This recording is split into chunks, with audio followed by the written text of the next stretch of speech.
Meron pinapagawa sa atin, no, bagal daw ang ikot. Pero tinignan natin, malakas naman. Ito, tamang paggamit ng spin dryer, paano nga ba?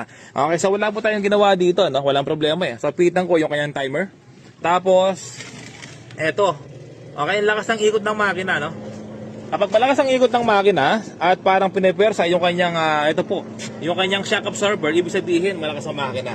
Okay, off ko ulit, no? Tapos, stop natin. Okay, isa pa, no? Subukan natin, mga repairman, no? Okay, ito na. Kapag pinihit mo, kailangan gagalaw yung shock absorber. Ito, yung spring na yan, no? Kapag ganyan, malakas po siya. Okay, ayan po, umaalog po siya, no? So, ibig sabihin, okay ito, no? Ayan, no? Tamang pag-spin lang. Ganito, tamang pag-spin. Hindi baling mabigat yung ilalim, magaan yung taas.